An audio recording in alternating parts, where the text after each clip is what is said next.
আল্লাহ তুমি আমার গুনাহগার উম্মতকে বাঁচাও।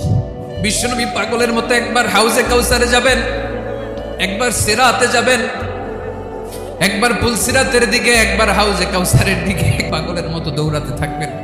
তার কোনো গুনাহগার উম্মত যাতে জাহান্নামে ঢুকে না যায়, সেদিন কেউ সুপারিশ করতে পারবে না বিশ্বনবী ছাড়া।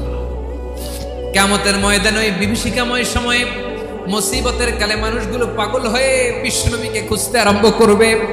সবাই মিলে বিশ্বনবীর কাছে যেয়ে বলবে, ইয়া রাহমাতাল লিল আলামিন, ইয়া খাতামান নবীন, রাহমাতাল লিল আলামিন।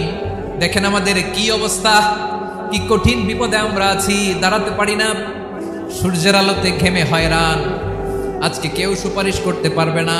সব নবীরা অপারগতা স্বীকার করেছে, তারা বলেছে আপনি ছাড়া কেউ নাকি আল্লাহর সামনে দাঁড়াতে পারবেন না, আপনি একটু সুপারিশ করেন। বিশ্বনবী বলবেন, আসো আসো, আজকের দিনে আমি ছাড়া আল্লাহর সামনে কেউ দাঁড়াতে পারবে না। বিশ্বনবী মাকামে মাহমুদে যে আল্লাহু আকবার বলে সিজদায় লুটিয়ে পড়বেন, আল্লাহ রাব্বুল আলামিন বিশ্বনবীকে এমন কিছু চমৎকার শব্দ শিখাবেন, ওই শব্দগুলো দিয়ে আল্লাহর প্রশংসা করে বিশ্বনবী কাঁদতে আরম্ভ করবেন। বিশ্বনবী এমন ভাবে অজর দ্বারায় সিজদায় লুটিয়ে পড়ে কাঁদবেন, রব্বুল আলামিনের রহমতের দরিয়ায় জোশ লেগে যাবে। রব্বুল আলামিন এই দৃশ্য থেকে সহ্য করতে পারবেন না। রব্বুল আলামিন বলবেন, ইয়া মুহাম্মদ ইরফা রাসাক, ও নবী আপনি মাথা তোলেন, মাথা তোলেন, আপনার কান্না আমি সহ্য করতে পারি না। নবী আপনি মাথা তোলেন, সাল তুতা, আজকে আপনি যা চাবেন তাই দেব। নবী আপনি সিজদা থেকে মাথা তুলেন, সাল তুতা, যা চাবেন তাই দেব।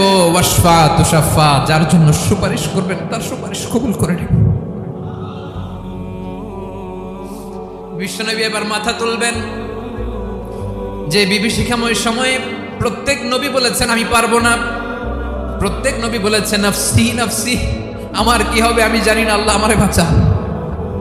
প্রতিটি নবী বলবেন নাফসি নাফসি, আল্লাহ তুমি আমারে বাঁচাও, আমারে বাঁচাও। বিশ্বনবী মাথা তুলবেন, তুলে বলবেন রব্বি হাবলি উম্মতি, আল্লাহ তুমি আমার গুনাহগার উম্মতকে বাঁচাও।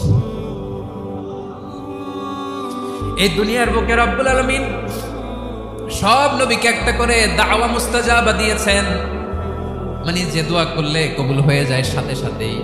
দাও বিহা, দুনিয়ার সব নবীরা ওই দোয়াটা দুনিয়াই করে ফেলেছে। সব নবীকে আল্লাহ একটা করে দোয়া দিয়েছে, নবী দোয়া করলেই কবুল। সব নবীরা ওই দোয়া করে ফেলেছে দুনিয়াতে। বিশ্বনবী বলেন আমি করি নাই। ওয়া ইন্নী আখতাবিউ দাওয়াতি শাফাআতান লি উম্মতি ইয়াউমাল কিয়ামাহ, আমার ওই স্পেশাল দোয়াটা আমি দুনিয়ার বুকে কঠিন বিপদে পড়েও কোনোদিন করি নাই। আমি আমার স্পেশাল দোয়াটা কিয়ামতের দিন আমার গুনাহগার উম্মতকে সুপারিশের জন্য রেখে দিয়েছি। আল্লাহ বলবেন নবী ইরফা রাসাক, মাথা তোলেন, আর কাটবেন না। বিশ্বনবী মাথা তুলবেন, আল্লাহ বলবেন সাল তুতা, আপনি যা চাবেন তাই দেব। ওয়াশফা তুশাফা, সুপারিশ করেন, সুপারিশ কবুল করব। বিশ্বনবী বলবেন আল্লাহ ওই স্পেশাল দোয়াটা দুনিয়াতে করি নাই, আজকে আমি তোমার দরবারে দাঁড়িয়ে কিয়ামতের দিন ওই দোয়াটা করছি। আল্লাহ আমার যে উম্মতের হৃদয়ে যাররা পরিমাণ ঈমান আছে, আমার একটা উম্মতকেও তুমি জাহান্নামে ঢোকাতে পারবা না। বিশ্বনবী পাগলের মতো একবার হাউজে কাউসারে যাবেন, একবার সিরাতে যাবেন, একবার পুলসিরাতের দিকে, একবার হাউজে কাউসারের দিকে পাগলের মতো দৌড়াতে থাকবেন। তার কোনো গুনাহগার উম্মত যাতে জাহান্নামে ঢুকে না যায়, সেদিন কেউ সুপারিশ করতে পারবে না বিশ্বনবী ছাড়া।